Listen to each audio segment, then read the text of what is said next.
प्रिय छात्र एवं छात्राओं, आज के इस वीडियो में आप सभी का स्वागत है। और इस वीडियो में हम चर्चा करेंगे गिनती की संख्या कैसे प्राकृतिक होती है, कैसे समझते हैं, पूर्ण संख्या क्या है, सम संख्या क्या है, विषम क्या है। एक छोटे से कविता के माध्यम से मैं आपको ये समझाना चाहूँगा क्योंकि कविता से जब आप कोई चीज़ याद करते हैं ना तो वो भूलता नहीं है। इसलिए ये ध्यान रखिए, कविता के माध्यम से जो चीज़ें याद की जाती हैं सदा स्मरण हो जाती हैं। आप लोग सॉन्ग भी जो एक बार सुन लेते हैं आपके मनपसंद का अच्छा होता है ना तो आपको भूलता भी नहीं है। तो सॉन्ग याद करने से अच्छा है अपने लाइफ के लिए कुछ याद करिए जो आपके ज़िंदगी में काम आए। प्राय टीचर पूछ लेते हैं कि भाई बताओ प्राकृतिक संख्या क्या है, बताओ पूर्ण संख्या क्या है, सम क्या है, विषम क्या है, नॉर्मल चीज़ है, भाज्य क्या है, अभाज्य क्या है। इन सारी चीज़ों को समझने के लिए थोड़ा सा ध्यान दिया करिए।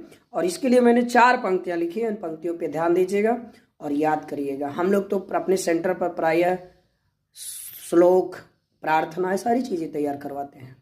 सुबह बच्चे दीप मंत्र करते हैं, दीप मंत्र भी आप सबको याद ही होना चाहिए। उसके बाद सरस्वती वंदना करते हैं, फिर महामंत्र जिसको बोल लीजिए, ओम कृष्णाय वासुदेवाय हरे परमात्मने प्रणतय क्लेशनाशाय गोविंदाय नमो नमः। इस श्लोक हम लोग बोलते हैं। भगवान की कृपा रहेगी तो सब कुछ होगा, भगवान की कृपा नहीं है तो आप मरते जन्म करके मर जाइए, कुछ नहीं होगा। उन्हीं की कृपा है जो आप चल रहे हैं, भूल रहे हैं, अच्छे से कार्य कर रहे हैं। तो भगवान के लिए कुछ समय दिया जाना चाहिए। देखिए एक पंक्ति जो है ना प्राकृतिक संख्या, तो ध्यान से सुनिएगा, कविता बहुत अच्छी है।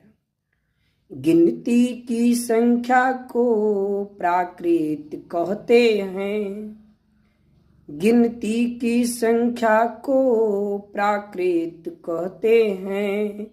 यदि 0 मिल जाए उसे पूर्ण कहते हैं, यदि 0 मिल जाए उसे पूर्ण संख्या कहते हैं।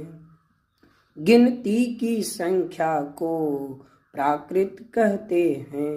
प्राकृत माने प्राकृतिक संख्या, 0 मिला दीजिए तो पूर्ण संख्या।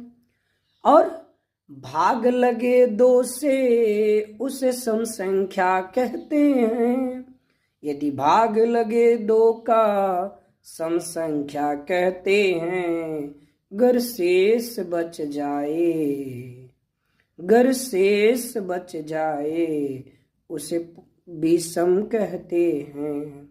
गिनती की संख्या को प्राकृत कहते हैं, यदि 0 मिल जाए उसे पूर्ण कहते हैं। ये इस तरह से याद करिए।